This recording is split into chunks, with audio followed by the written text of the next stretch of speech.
All right, so I finally got my hands on this bad boy. This is the all-new Ariel Rider X-Class Performance 60 volt. Now, when I started this channel back in 2017, it was based all around BMX, and I still do love BMX to the core and ride my BMX on a regular basis, but Ariel Rider is one of the main reasons why I'm in this e-mobility space. They were kind enough back then to send me the all-new D-Class, which is a dual motor style bike on a similar geometry you see here today. And then the X-Class and several different iterations of the Grizzly, which I made all these bikes my own to kind of feel more authentic to my riding style, BMX style handlebars, pegs, pedals, grips, and so on. I even put a bike rack on that bad boy to be able to take my BMX bike from skate park to skate park.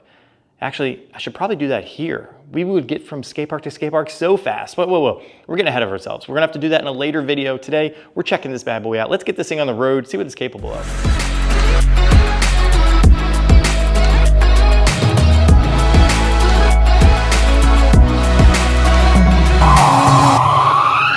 Whoa, we gotta pause the video because we can't just jump straight into performance and top speed without actually knowing what this bike puts down on paper when it comes to performance, top speed, and overall specs. So with that being said, let's jump straight into the overview on the Ariel Rider X-Class Performance. Now the Ariel Rider X-Class 60 volt comes in 3 different models. The Cafe Racer at $1,799, Off-Road at $1,999, and the Performance, which we're going to be going over today, at $2,799. If you're interested in me reviewing and checking out the Cafe Racer or the Off-Road, definitely drop a comment below and let me know your thoughts. If you're interested in either of those bikes, check out the links in the description below to be able to see more specs about them. Now let's jump straight into the Performance overview.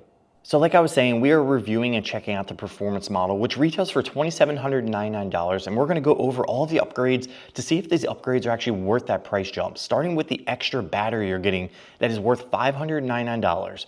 This is a 60 volt pack, and you're getting another secondary charger to help you charge that bike twice as fast. Now, something I find absolutely mind-blowing is the fact that this bike has a 750 watt motor putting out 132 newton meters of torque, which outperforms most of its competitors that are out there at this price point. Now, it is worth noting that the 132 newton meter torque motor is only on the Performance Edition, so if you're looking at the Cafe Racer or the Off-Road, you're not going to get that motor. Now, like I said, the Performance Edition comes with dual batteries, which are 60 volt, 35 amp hour Samsung cells that are UL compliant and water resistant. Now, like I said a moment ago, the secondary battery is only available on the Performance model. Now, the 60 volt system is going to outshine the majority of the bikes that you find at this price point, whether it be a Super 73, a Ride 1-Up, or any other cafe style bike that you know of. This price point is something that is unbeatable, especially when it comes to the top speed, which we're going to talk about momentarily. A very welcome feature in my personal opinion is the inverted through axle with 100 millimeters of travel. Now, keeping comfort in mind, let's talk about the rear shock, which has 80 millimeters of travel, 265 millimeters in length, giving you an equal distance spring with low friction response. So it'll easily be able to match up to that front suspension, making it an equal feeling no matter how tight the turns are or what types of bumps and jumps you go over. Now, as we move on up to the cockpit, let's talk about the handlebar setup. This is a cafe style handlebar that is 710 millimeters wide with a 9-degree back sweep and 130 millimeters in rise. Now, that rise will give you a nice ergonomic feel no matter what position you are on the bike. These do have flat ergonomic grips, but they are leather, so they're not the best when it comes to texture, so I will recommend switching these out once you get the bike. They have a twist throttle on the right, a rear brake lever on the right, as well as a front brake lever on the left and your controls on the left. Those controls allow you to be able to navigate through your display, and the lower controls handle your turn signals, your headlight, and your horn.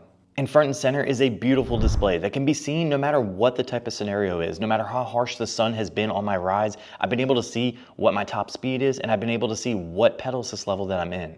Now let's talk about one of my favorite features, and honestly, overall, the best part of the look of this bike, which is the headlight combo on this thing. It has an all-new custom headlight that is built into this bike. It is a high and low beam that has integrated turn signals and a horn all built into one. So this gives it that nice aggressive feel with a nice small fender, and overall, this is one of my favorite upgrades. Whether you're looking at the Cafe or the Off-Road, I think this is a well-welcomed upgrade if you're going to the Performance model. I mean, the overall front end of this thing looks really mean. Now, the brakes on this bike are 203 millimeter rotors with 4-piston brakes, which should give us amazing performance when stopping, which we will be putting to the test. So the tires are a pretty interesting setup. I don't see a lot of brands do this. This is a 4.5-inch wide front tire and a 5-inch wide rear tire, giving them the maximum amount of aerodynamics and speed when it comes to a bike like this. These both are puncture resistant, give you better grip and stability, and shock absorbing no matter what trail you're riding this on. So you can get really low in those turns, feel comfortable on the gravel trails, and really feel like this bike can go anywhere. Now that we got that basic rundown of the specs out of the way, let's get back on the road and see what the top speed capabilities of this thing are under throttle only and pedal assist. And yeah, this bike has no gears, so pedal assist is gonna be pretty interesting. All right, so out here on the Ariel Rider X-Class Performance, 750 watts, top speed of 20 miles per hour. Well, this bad boy is fully unlocked right now. Let's see what the real potential is. Hit and start, and we're off. Gonna tuck low. Fully protected, easily 25 miles per hour, 30 miles per hour. Let's get it low. Oh man, we're pushing it. 40 miles per hour.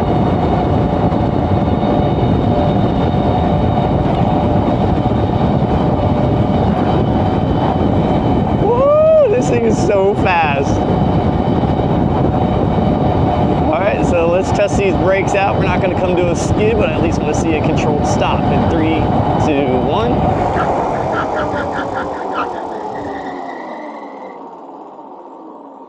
1. Nice. Woo, this thing is so fast. 750 watts. Yeah. Okay. Now let's see what this thing's actually like to pedal at that top speed. I know I'm going to look kind of goofy, but it's got pedals, we gotta use them. Let's get back up there. All right, so like I said, this bike is unlocked. I do have a YouTube short, which I'll link in the description below, to show you how to unlock this bike and its full potential. Now let's see what it's like pedaling this thing. There are no gears, this is a single speed, so the likelihood of you pedaling this thing to reach a top speed is probably 0, unless you're an idiot. But overall, I gotta test it out. Here we go.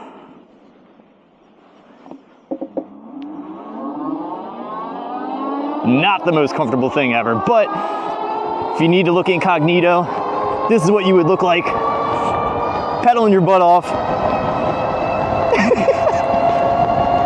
I'm pretty much maxed out. Oh my God. Shoo! Yeah, this bike is super nimble. I mean, let me check behind me. No cars. We're able to like really cut in on this thing. The tires grip so well. It's like it's glued to the road. Feels so good. Now, as for that brake test that I did, I was only able to do it with one hand, which means using the rear brake only. I usually feather the front brake when I squeeze the rear brake. I can't do it, I'm holding the camera right now, but yeah, I mean, this bike, super responsive. This is exactly how all of their e-moped style bikes should have been. But this latest one is outperforming anything I've ever ridden from them. Super awesome. All right, so 42.5 miles per hour is the top speed I was able to achieve on this bike. Now, it will depend on the weather conditions and your overall body weight, depending on what you're able to get out of this bike. So if you're a lighter rider or you live in warmer climates, you might actually be able to reach upwards of 45 miles per hour on this bike. Now, when it comes down to which one should you pick, whether it be the Cafe Racer, the off-road, or the Performance, that's entirely up to you and what you have in your bank account. But I will say, for the jump in price, the upgrades you're getting on this are actually pretty fantastic. Now, I do plan on putting this thing up against a couple different performance-based bikes that I have here in the building. One of them is kind of peaking right there, the Chimera electric BMX bike, which is all full performance. Let me know in the comment section below. You guys want to see a comparison? I know they're not really compared, you know, in price, but performance, I think it'd be pretty interesting. So with that being said, if you're interested in this bike or any of the other Ariel riders, click the link in the description below. If you guys like this video, drop a like. If you love it, hit the subscribe button, and I'll catch you in the next one.